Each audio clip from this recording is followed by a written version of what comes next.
Soy Cristina Trujillo, docente del Laboratorio de Botánica de Facultad de Agronomía, y les voy a estar hablando de la cereza de monte, una mirtácea nativa, y de su biología reproductiva.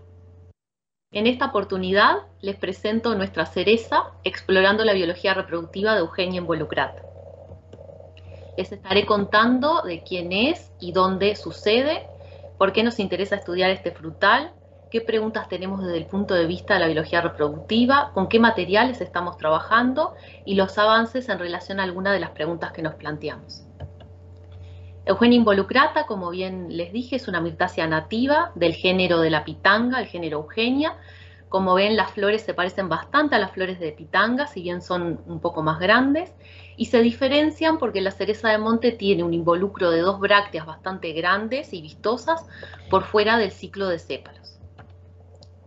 En la naturaleza la encontramos en varios estados de Brasil, en Bolivia, en Paraguay, en el noreste argentino y en Uruguay, asociada a bosques ribereños de Artigas, Salto y Paysandú. ¿Por qué despertó el interés en la región y en nuestro país este frutal? Principalmente por su fruta. Como ven, es visualmente atractiva y además tiene como interesante que la proporción de pulpa en el fruto es mayor a la que ocupa la semilla. Es decir, que tenemos mucha pulpa y poca semilla. ¿Cuál es la pregunta general que tenemos desde el punto de vista de la biología reproductiva y que tiene que ver con el objetivo general de mi tesis doctoral? Es qué requerimientos reproductivos tiene la especie para obtener una exitosa cosecha de frutos. Y en el marco de esa gran pregunta tengo otras preguntas y yo les voy a contar sobre los avances en relación a alguna de las preguntas.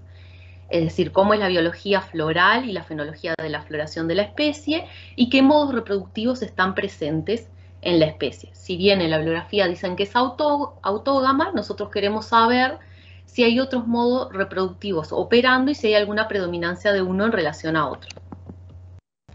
Estamos trabajando con materiales de la Estación Experimental de Facultad de Agronomía Salto, con 4 materiales seleccionados, 9.3, 14.2, 16.3 y 16.4. En este gráfico les muestro los periodos de floración de las primaveras 2019 y 2020. Básicamente, estos ejemplares florecen desde mediados de septiembre hasta, desde fines de septiembre hasta mediados de octubre. Y les lleva a los frutos formarse unos 40 días aproximadamente, así que ocurre todo bastante rápido. Como ven, los periodos de floración entre los materiales se solapan en algún punto, por lo que nos permite realizar polinizaciones dirigidas entre estos materiales. El tiempo de vida de las flores desde una flor abierta, estado 2, a una flor senescente, estado 4, es aproximadamente entre 27 y 35 horas. Eso es lo que hemos logrado registrar. Esa es la duración de las flores. Los pimpollos preantesis previo a la apertura de la flor se forman desde las 9 de la mañana y esos abren a partir de las 18, pero en general es más frecuente observar pimpollos preantesis a partir de las 16 horas y abren después de las 22 horas. Es decir, en resumen, las flores abren en horas de oscuridad y luego las anteras abren en las primeras horas de luz, es decir, entre las 7 y las 9 de la mañana. Y es ahí, en ese horario, donde vamos a ver la mayor frecuencia de visitantes florales, la cual se va a extender a lo largo de toda la mañana. Por lo menos hasta las 13 horas vamos a tener una actividad interesante de visitantes florales, porque el principal recurso floral por el cual van a las plantas es el polen. De todos estos grupos de visitantes florales que observamos en estas primaveras, el grupo Apoidea es el que tiene los polinizadores efectivos para la especie, es decir, aquellos que contactan los dos verticilos fértiles de las flores. Dentro de este grupo Apoidea, las abejas, los abejorros y los mangangás serían los polinizadores efectivos. Como les dije, estos materiales, como sus periodos de floración se solapan entre sí, podemos hacer polinizaciones dirigidas. Y los tratamientos que realizamos fueron el control, que es la polinización libre, marcamos la flor y la dejamos sin ninguna manipulación. La autogamia, donde un pimpollo antes de abrir lo embolsamos y entonces no va a recibir polen foráneo, sino que se va a polinizar con su propio polen, con ayuda o sin ayuda. Y la apomixis obligada, un pimpollo antes de abrir, se le sacan todos los estambres, se protege la parte femenina, entonces no va a tener estímulo de polen ninguno, ni de la propia flor ni de flores foráneas.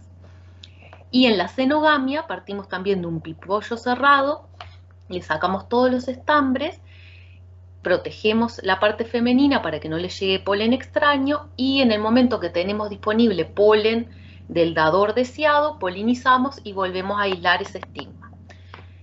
Contarles que obtuvimos frutos del tratamiento control, polinización libre, frutos de autogamia, frutos de cenogamia cuando reciben polen de otra planta, pero no obtuvimos polen de apomixis. Polen no, fruto de apomixis. Entonces, obtuvimos frutos de 3 tratamientos, pero no obtuvimos frutos de apomixis. Y también importante, obtuvimos menos frutos de autogamia cuando reciben polen de la misma planta que de cenogamia. Obtuvimos más frutos cuando reciben polen de otra planta.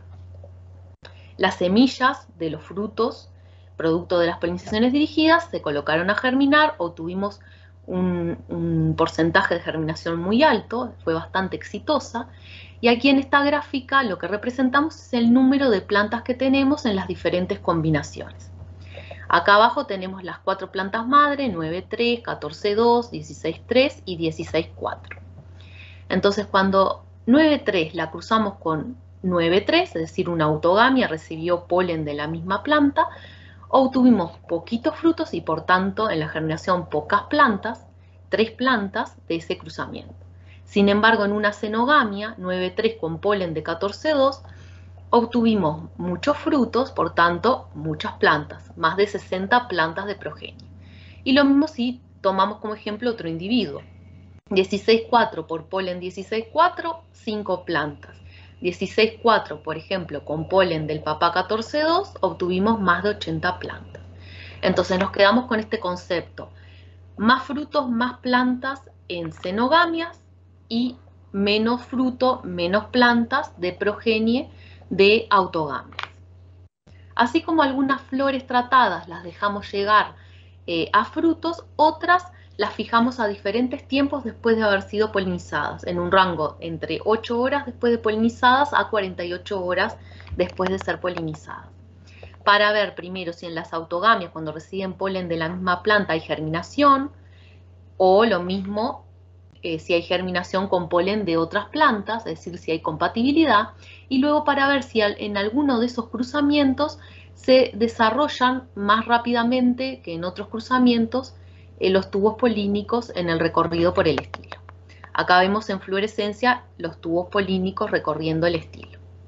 Entonces, en este gráfico que parece mucho, pero se los resumo, tenemos las 4 plantas madre, 9,3, 14,2, 16,3, 16,4, los dadores de polen y los tiempos de fijación post-polinización, y acá el avance en porcentaje en esos diferentes tiempos post-polinización de los tubos polínicos por el estilo. Entonces, esto es una estadística descriptiva, no tiene otro tipo de estadística, pero a priori podemos decir que independientemente de quién es la mamá y quién es el papá, si es polen de la misma planta o polen de otra planta, vamos a tener un comportamiento similar en los distintos tipos, en los distintos tiempos post-polinización. Y que a 24 horas van a haber recorrido la totalidad prácticamente del estilo y recién a las 32 horas vemos tubos polínicos en el ovario y a las 36 y 48 horas entre los óvulos y muchas veces ingresando a los óvulos. Por tanto, ¿cómo explicamos que tenemos menos frutos de autogamia que de cenogamia? Al menos a este nivel no vemos una diferencia, no vemos una barrera que esté impidiendo que haya fecundación en las autogamias. Es decir, las cenogamias no le están ganando a las autogamias. Entonces, tiene que haber alguna otra cosa que esté sucediendo, tal vez durante el desarrollo embrionario, algo posterior. Y eso es lo que vamos a estudiar más adelante. Pero hasta aquí los avances que hemos tenido en estos estudios. Acá les listo los compañeros de trabajo en las 2 temporadas de campo, 2019 y 2020. Y importante contarles que este año comenzó a desarrollarse una tesis de grado, los estudiantes Agustín Giannacó y José Luis Pereira, que van a estar estudiando la variabilidad morfológica vegetativa y reproductiva de poblaciones silvestres y materiales cultivados de esta especie, para estar detectando la diversidad con la cual contamos y estar incorporando materiales nuevos a las colecciones. Gracias.